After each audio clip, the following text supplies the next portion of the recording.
សួស្តីអ្នកទាំងអស់គ្នាអូខេអញ្ចឹងនៅក្នុងវីដេអូនេះខ្ញុំនឹងមកបង្ហាញអ្នកទាំងអស់គ្នាម្ដងទៀតពីវិធីចូលបន្ទប់ទឹកនៅលើយន្តហោះដោយសារតែមានបងប្អូនច្រើនអ្នកដែលគាត់បានខមមិនសួរពីការចូលបន្ទប់ទឹកនៅលើយន្តហោះអញ្ចឹងណាអូខេអញ្ចឹងចាំមើលវីដេអូនេះទាំងអស់គ្នាអញ្ចឹងសម្រាប់យន្តហោះប្រភេទកណ្ដាលចេះបន្ទប់ទឹកនៅខាងមុខមានមួយនៅខាងក្រោយមានពីរដូចអ្នកទាំងអស់គ្នាឃើញអញ្ចឹងផ្លាកបន្ទប់ទឹកគឺគេដាក់នៅខាងមុខហ្មងបន្ទប់អនាម័យហើយនៅខាងនេះក៏មានដូចគ្នាអញ្ចឹងខ្ញុំថតនេះគឺថតពីខាងក្រោយទៅឲ្យមើលសិនណាហើយសម្រាប់ទ្វារបន្ទប់ទឹកគឺអាចមានលក្ខណៈខុសគ្នាទៀតអញ្ចឹងប្រភេទទ្វារនៅខាងក្រោយនេះគឺគេឲ្យយើងរុញគេដាក់ផ្លាករុញអញ្ចឹងយើងរុញចេះទាំងអស់គ្នាគឺទ្វារនឹងបត់ទេអញ្ចឹងយើងបើរុញទៅវាបានទ្វារបន្ទប់ទឹកនឹងបានហើយនេះទ្វារបន្ទប់ទឹកនៅខាងមុខខុសគ្នាជាមួយខាងក្រោយត្រង់ថាខាងមុខគឺយើងកាត់ឲ្យឯសម្រាប់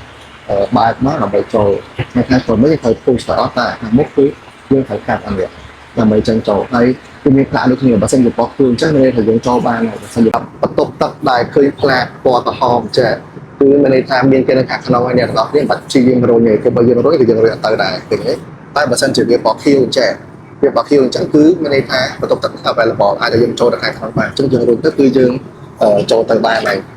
នៅពេលបោះខៀវមានន័យថាចូលបានពណ៌ក្រហមមានន័យថាគេឡុកទៅខាងក្នុងហើយមានអ្នកនៅខាងក្នុងអញ្ចឹងណាទីនេះទាំងអស់គ្នាអត់ចាប់បាច់តតដាក់មកអង្គនេះទាំងអស់គ្នាអាចមើលពីកន្លែងចូលរបស់យើងមកបានមើលអាសិនខាងលើបើសិនជាបោះក្រហមមានន័យថាមានអ្នកចូលបើសិនជាបោះខៀវមានន័យថាយើងអាចចូលបានអញ្ចឹងយើងមើលពីកន្លែងរបស់យើងមកបាន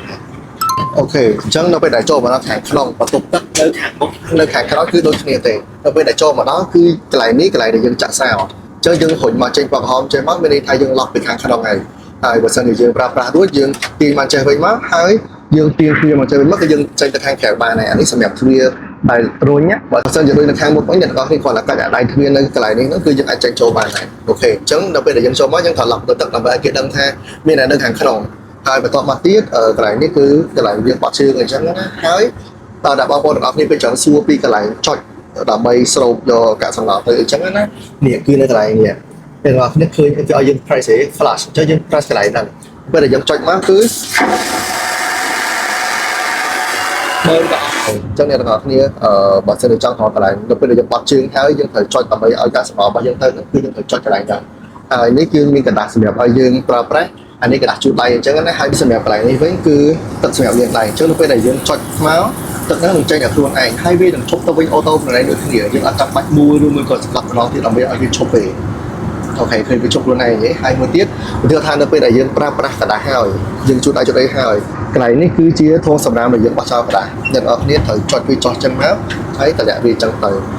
ពីច្រើនក៏មានបងប្អូនដែលគាត់ហៅកន្លែងចោលกระดาษចោលសម្រាប់អត់ឃើញឡើយអញ្ចឹងគឺនៅកន្លែងនេះអ្នកនរគ្នាចុចវាចឹងមកវាយើងតម្លាក់ទៅវាជ្រុះទៅខាងក្នុងហើយមួយទៀតកន្លែងនេះគឺសម្រាប់អ្នកដែលគាត់ពិបាកនៅក្នុងការចូលបាក់ក្នុងការដើរអញ្ចឹងគាត់អាចប្រើនឹងដើម្បីទប់បានហើយមួយទៀតចុងក្រោយគឺកន្លែងនេះគឺជា